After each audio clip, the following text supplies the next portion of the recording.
ಇತ್ಯಾದಿ ಎಲ್ಲ ಗ್ರಂಥಗಳಲ್ಲೂ ದೇವತೆಗಳ ಸ್ವರೂಪದ ಬಗ್ಗೆ ಒಂದು ಅದ್ಭುತವಾದಂತಹ ಬೆಳಕನ್ನು ತಾವು ತೋರಿಸ್ತಾರೆ. ಬಹಳ ಸುಂದರ. ದೇವತೆಗಳ ಸ್ವರೂಪಕ್ಕಾಗಿ ನಾನು ತಾತ್ಪರ್ಯ ನಿರ್ಣಯದಲ್ಲಿ ಏನೇನು ದೇವತೆಗಳ ಸ್ವರೂಪದ ಬಗ್ಗೆ ಹೇಳಿದ್ದಾರೆ ಅಂತ ಅನ್ನೋದರ ಒಂದು ಚಿಕ್ಕ ಸಂಗ್ರಹಕ್ಕಾಗಿ ತೊಡಗಿದೆ. ಭಾರಿ ಅಪರೂಪವಾಗಿರ್ತಕ್ಕಂಥ ವಿಷಯಗಳು ಸಿಗಲಿಕ್ಕೆ ಪ್ರಾರಂಭವಾದವು. ಬಹಳ ಸುಂದರವಾಗಿರ್ತಕ್ಕಂಥದ್ದು. ಸುಮಾರು 40, 50, 60, 70 ಹೀಗೆ ದೇವತೆಗಳ ಸ್ವರೂಪಕ್ಕಾಗಿ ಹೇಳಿರ್ತಕ್ಕಂಥದ್ದು. ಅಷ್ಟೆಲ್ಲ ಹೇಳಲಿಕ್ಕೆ ಸಮಯ ಇಲ್ಲ. ಶ್ಲೋಕಗಳು ಓದಬೇಕಂತೂ ಬಹಳ ಇರಲ್ಲ ಸಮಯ. ಹಾಗಾಗಿ ವಿಷಯಗಳನ್ನು ಎಷ್ಟು ಸಾಧ್ಯ ಆಗ್ತದೋ ಅಷ್ಟು ಹೇಳ್ತಾ ಹೋಗ್ತೇನೆ. ಕೆಲವನ್ನು ಮಾತ್ರ ವಿವರಣೆ ಮಾಡುವ ಪ್ರಯತ್ನ ಗುರುಗಳ ಅನುಗ್ರಹದಿಂದ ಮಾಡಲಿಕ್ಕೆ ಪ್ರಯತ್ನ ಮಾಡುತ್ತೇನೆ. ಮೊಟ್ಟ ಮೊದಲನೇದು ಶ್ರೀಮದಾಚಾರ್ಯರು ಹೇಳ್ತಾರೆ, ಭಗವಂತನನ್ನು ಆರಾಧನೆ ಮಾಡುವುದು ಎಷ್ಟು ಮುಖ್ಯವೋ ಅಷ್ಟೇ ಮುಖ್ಯ ದೇವತೆಗಳ ಆರಾಧನೆಯನ್ನು ಮಾಡುವುದು. ದೇವತೆಗಳ ಆರಾಧನೆಯನ್ನು ಬಿಟ್ಟು ಕೇವಲ ಭಗವಂತ ಸಾಕು ನನಗೆ ಅಂತಂದರೆ ನಡೆಯೋದಿಲ್ಲ ಎಂಬುದಾಗಿ ಆಚಾರ್ಯರ ಒಂದು ಕಟ್ಟಪ್ಪಣೆ. ಪರಿಮಾಣತೆಯ ಗ್ರಾಹ್ಯ ಅಪಿಹೇಯ ಪ್ರಧಾನತಃ. ಭಗವಂತನ ದೇವತೆಗಳು ಏನೂ ಅಲ್ಲ. ಅನಂತಾನಂತ ಪಾಲು ಕಡಿಮೆ ಯೋಗ್ಯತೆ, ಶಕ್ತಿ, ಸ್ವಾತಂತ್ರ್ಯ ಇತ್ಯಾದಿಗಳೆಲ್ಲ ವ್ಯಾಪ್ತಿ ಎಲ್ಲವೂ ಗುಣಗಳು. ಆದರೂ ನಮ್ಮ ಮಟ್ಟಿಗೆ ವಿಚಾರ ಮಾಡಿದಾಗ ನಮಗಿಂತ ಕೋಟಿ ಕೋಟಿ ಕೋಟಿ ಕೋಟಿ ಎತ್ತರದ ಸ್ಥಾನದಲ್ಲಿ ಇರತಕ್ಕಂಥವರು ದೇವತೆಗಳು. ಹೀಗಾಗಿ ಅವರ ಅನುಗ್ರಹ ನಮಗೆ ಬೇಕೇ ಬೇಕು. ಆದ್ದರಿಂದಾಗಿ ಭಗವಂತನ ಪರಿವಾರ ಎಂಬುದಾಗಿ ನಾವು ದೇವತೆಗಳ ಆರಾಧನೆಯನ್ನು ಅವಶ್ಯವಾಗಿ ಮಾಡಬೇಕು.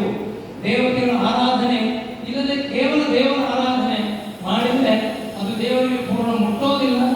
ದೇವರೇ ಆ ಆರಾಧನೆಯನ್ನ ಪಕ್ಕದ ಹಾದಿಗೆ ಹಿಡಿಸಿಬಿಡ್ತಾನಂತೆ, ಸರಿಯಾದ ಹಾದಿಗೆ ಹೋಗದೇ ಇದ್ದಂತೆ ಮಾಡ್ತಾನೆ. ಇತ್ಯಾದಿ ಮಾತುಗಳನ್ನೆಲ್ಲ ಭಾಗವತ ತಾತ್ಪರ್ಯ ಅಲ್ಲಿ ಇಲ್ಲಿ ನಾವು ಕೇಳ್ತೇವೆ. ಹಾಗಾಗಿ ದೇವತೆಗಳ ಆರಾಧನೆ ಅತ್ಯಂತ ಮುಖ್ಯವಾದದ್ದು ಅಂತನ್ನುವ ಒಂದು ಮಾತು. ಆ ಹಿನ್ನೆಲೆಯಲ್ಲಿ ನೋಡಿದಾಗ ದೇವತೆಗಳ ಸ್ವರೂಪದ ಬಗ್ಗೆ ನಾವು ತಿಳಿದುಕೊಂಡು ಯಾವ ದೇವತೆ ಎಷ್ಟು ಇತಿಮಿತಿ ಪಡೆದಿದ್ದಾರೆ ಅದರ ಜ್ಞಾನ ಮಾಡಿಕೊಂಡೇ ಅವರ ಆರಾಧನೆ ಮಾಡಬೇಕು ಅಂತನ್ನೋದು ಇದು ಬಹಳ ಮಹತ್ವದ ವಿಷಯ. ಶ್ರೀಮದಾಚಾರ್ಯರು ತಿಳಿಸಿಕೊಡತಕ್ಕಂಥದ್ದು. ಅದರಲ್ಲಿ ಮೊಟ್ಟ ಮೊದಲನೇದು ದೇವತೆ ಅಂತ ಅನ್ನಬೇಕಾದ್ರೆ ಅವರಿಗೆ ಒಂದು ಕ್ವಾಲಿಫಿಕೇಶನ್ ಇರಬೇಕು. ಒಂದು ಕ್ವಾಲಿಫಿಕೇಶನ್ ಬೇಕು. ಏನದು? ಅಪರೋಕ್ಷ ಜ್ಞಾನ ಬಂದಿರಲಿಕ್ಕೆ ಬೇಕು ಅವರಿಗೆ. ಭಗವಂತನ ದರ್ಶನ ಅವರಿಗೆ ಆಗಿದ್ದರೆ ಮಾತ್ರ ಅವರಿಗೆ ದೇವ ಎಂಬ ಪಟ್ಟ ಕಟ್ಟಲಿಕ್ಕೆ ಸಾಧ್ಯ. ನದೇವೋ ಪದವೀ ಪ್ರಾಪ್ತ ಬ್ರಹ್ಮದರ್ಶನ ವರ್ಜಿತ. ಬ್ರಹ್ಮ ಭಗವಂತನ ದರ್ಶನ ಆಗಿಲ್ಲ, ಹಾಗಾದ್ರೆ ಅವರು ದೇವ ಅಲ್ಲ. ದೇವ ಪದವಿಗೆ ಯೋಗ್ಯರು. ಇನ್ಯಾವಾಗ ಆಗ್ತದ ದರ್ಶನ ಆಗ್ತದೋ ಇನ್ಯಾವಾಗ ಅವರು ದೇವ ಪದವಿಗೆ